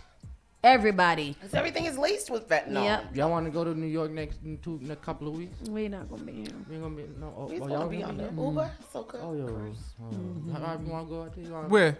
Y'all go on the ride out. Let's roll. Let's go ride out. I bring my camera. I got my motorbike. Let's do it. I got my motorbike. I ain't going on no motorbike. And I ain't riding on a motorbike with you. Can y'all go for real? Yes, y'all should go for real. Yeah, I'm down. We'll talk. We'll set it up. Yeah. That's a Sunday. So Yeah. yeah. It's a good show April research. April 9th? Yeah. Y'all don't gotta rush back the next day, you know. Yeah. It's fun. That's nice. Yes, so Okay. she is also preparing a 4-part docuseries that will focus on the opioid epidemic in America. So good for her. Yeah. Sometimes things like tragedies do raise awareness for a lot of really great things, so that's great. Yeah. Tyler Perry is in talks to buy a majority stake in BET. And you go, Wait, boy. what? Listen, Tyler Perry is the guy. Yeah. He's goated. I don't Listen. care what anybody says. Yeah. He is. Tyler Perry came from sleeping in his car and making those plays with bad wigs to buying a majority stake in BET. And bringing BET back to black. He owns 80 acres and 2 mules in Atlanta. Hello. Listen. He's on like 1,000 acres. And He was like, I don't even want one mule. Yeah. I want two. Oh, from I want double the reparations. funny all about the things. Yep. He got all the things, so he is looking to purchase a majority stake in BET and reports that Paramount Global is going to be putting the company up for sale. According to Variety, Perry is currently in talks about the purchase through fellow media mogul Byron Allen. Has also expressed interest in the sales. Either one, both black. No, I mean, But I feel like Tyler Perry is more suited for BET instead of Byron. I'm What assuming Byron it'll be be a doing? partnership. It I is doubt sure. how much money Tyler Perry got. He's a All of billion. it. He got most of it. He's a billion. not quite a billionaire. I don't. No, I think he yeah. made it this last year, the end of last He year. got to be a billionaire at this point. Yeah, check and see. Yeah. And I know Byron Allen definitely is a billionaire. But if he just got $1 billion, I don't Yeah. think he could buy BET by himself. So I it's don't probably think going to be B- like an investor group. I don't think According he to is. Forbes, so $1 billion. I told y'all, we Yeah. read that story here. I need to start wearing more dresses. He already owns a majority stake in the operation, Nobody got that. of which VH1 also falls under the umbrella of, along with BET Plus and BET Studios. So he already owns. And I also don't think that BET costs nearly that much. Yeah. I mean, it's under Yeah. Viacom, you said? Oh, Yeah. Byron Allen ain't. It doesn't. You don't think he's a billionaire? Yeah. Byron Allen is suing for $10 billion. He's worth So he about to 800 be it. million. Yeah. Jesus Christ. How much billion? 800 million. 800 million. I mean, that might as well be a Let billion. me just call that a round up. Yeah, round up. Yeah. But what do you guys think? What do you guys think about the state of BET? Period. Because It's still around? exactly. I don't know. I think a lot of people just tune into the BET Plus, which is Yeah. an app that you have Yeah, to I get. use the don't app. think Yeah, people- that's it. I don't think people watch regular BET, like go to the channel. Do you got a channel? It's still channel Is it? 28. I was about to say, remember it used to be 28. I don't think they got 2-digit numbers as 20 channels it used anymore. to be 28 on A side. I think they are 3 digits now. Yeah. But I think that, to be honest with you, Tyler Perry's his thing.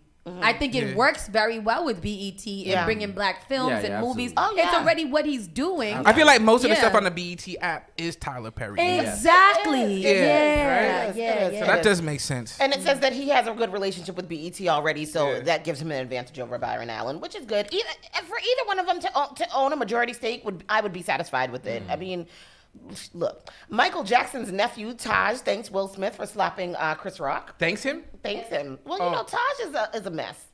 Taj is the same one that came out last. What did he say Last week, right? Last week and said About women being sexy Yeah. and stuff. Yeah, Yeah. women be too sexy. So he thinks He's got a lot to say these days, huh? Right, trying to be Wasn't relevant. he molested? He was the one that was molested in the film. I don't know, but if Tito Yeah, Jackson he was Jr. don't go sit down, so He's about to drop an album. So he's out here. he said that the comedian dissed his family for years. So on Monday, Jackson hopped on Twitter to give his thoughts on Chris Rock's new Netflix comedy special, Selective Outrage, that aired over the weekend, in whose routine Rock took aim at the late king of pop, Michael Jackson, I and didn't like that several joke other either. big name celebrities such as Elon Musk, Meghan Markle, and more. I did not like that part either. According to Todd Jackson, Chris Rock's special was nothing but form of bullying, and he's had enough, especially when he cracked jokes on his deceased uncle just minutes into the show. Chris Rock has used my family as punching bag for his entire career, yet I'm supposed to feel bad for him getting slapped and humiliated on the Oscars. After seeing a new clip of him attacking my dead uncle in the first few minutes of his retaliation, I'm still relevant special. Yeah. I have 3 things to say. 1, what did my family ever do to warrant these decades of harassment? 2, just because you were bullied early on in life doesn't give you the excuse to bully others. And 3, thank you, Will Smith. I mean, he got a strong point. I mean, I'm not. I can't really say anything. Yeah. You know, like if you're gonna. Let's give them context too. What he's talking about is Chris Rock spoke about. He did when he opened his special, he was talking about R. Kelly and Michael Jackson. Yeah, and I don't think R. Kelly was never convicted of anything. Michael Jackson was never convicted. R. Kelly has been. He's currently serving 2 concurrent sentences, one of 20 90,000 years and one of 30 years together. Yeah. And Michael Jackson has never been. And actually, some of his accusers have came out and said that they have lied. Mm-hmm. Yeah. So it was kind of unfair to me. Like, I mean, because what's his face? Taj. Nah, the funny man. Chris Rock. Chris Rock. He brought this the up. Unfunny man. He's the unfunny man. I think I personally, some things I chuckle at. Yeah.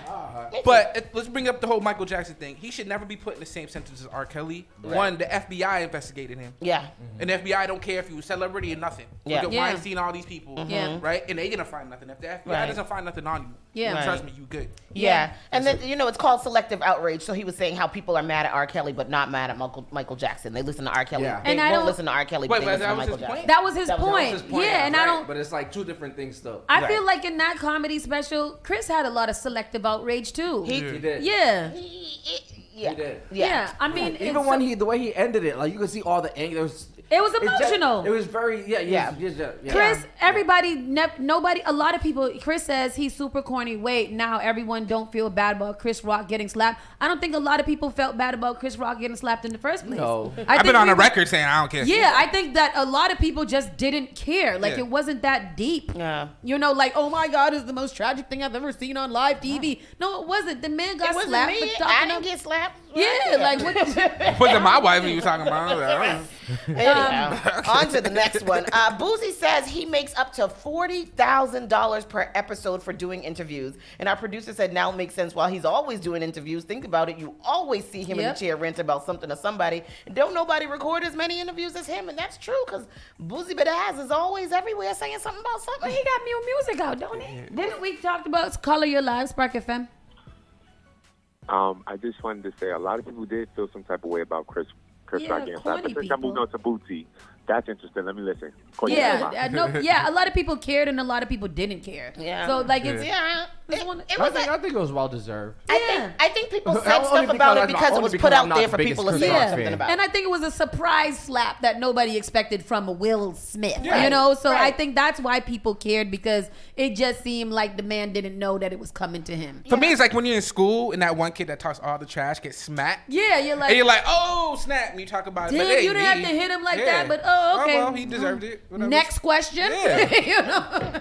And so Boozy, who has Boozy said any spoken out about this yet? I'm sure that that's coming soon. Will he speak about it? Is this? He said it. He said it. He said he gets 40,000. No. I'm talking about the Chris Rock slap. He only talks about gay things. 30,000-40,000 to sit on the couch to talk. That's way safer than that club with all them guns and that bitch got to lead the club. He right. Yep. In front of somebody who ain't gonna hurt me. I think y'all should be happy I'm doing podcast. I agree. I'm gonna live longer way doing podcast. Way more less danger doing podcast. Would you rather do a show for 60 or podcast for 45? 100%. I made that decision the other day. I took the 45 over. Yeah.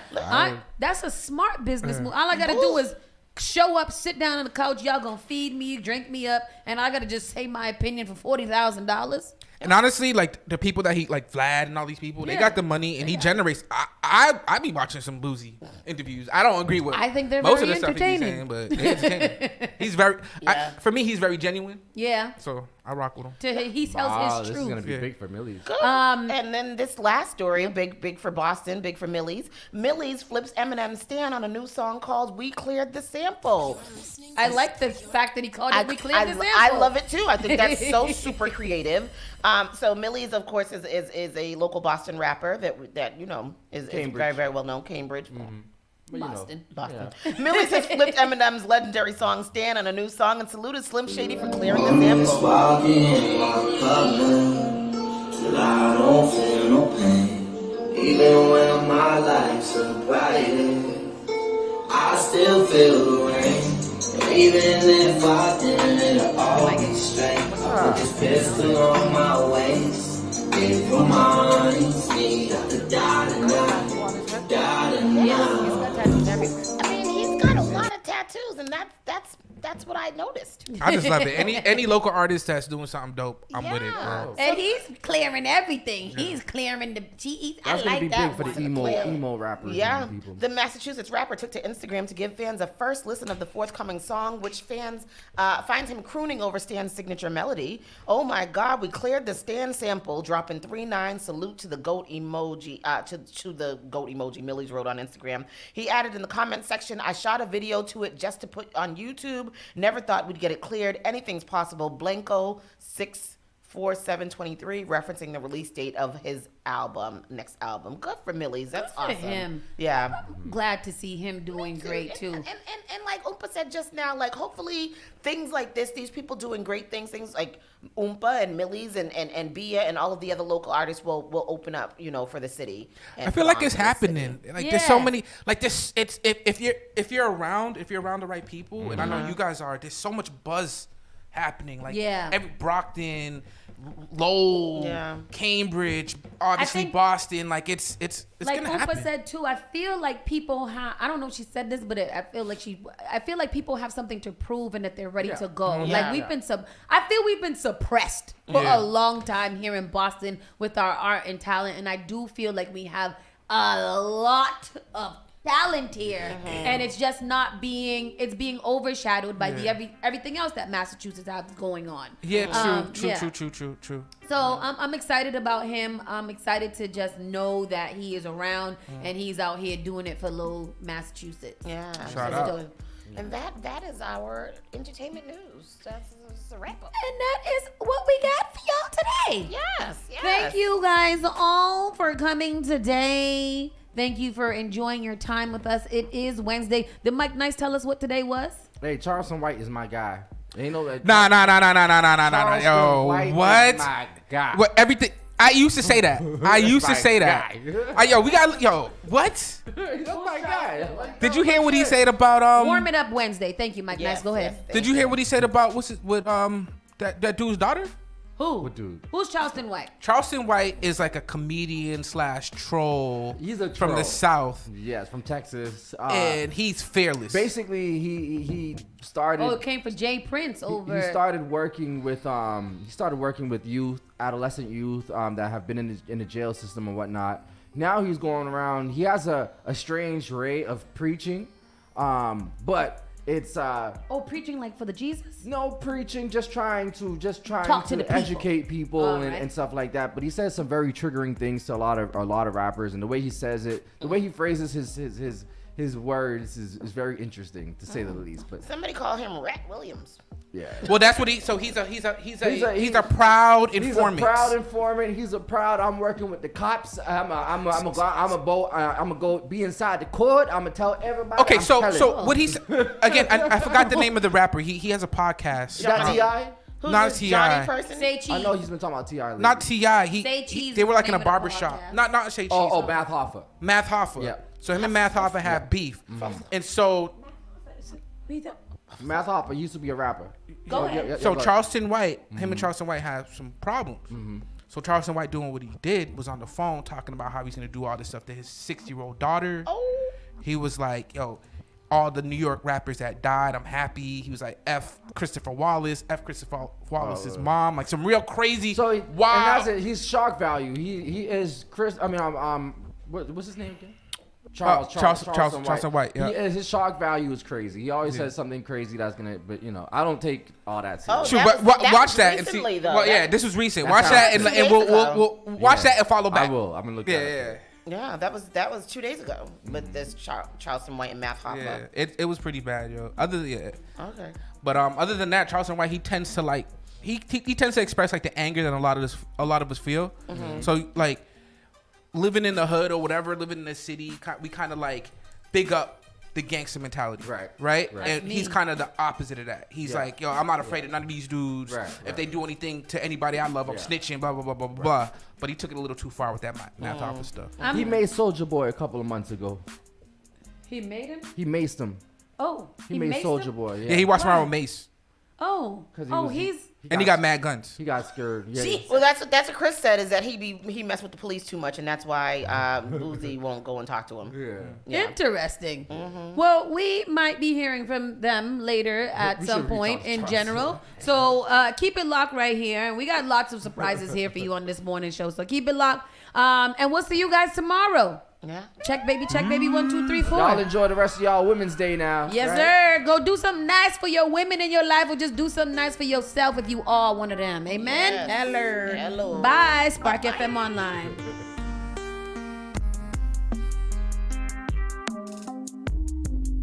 SparkFMOnline.com. Advertise your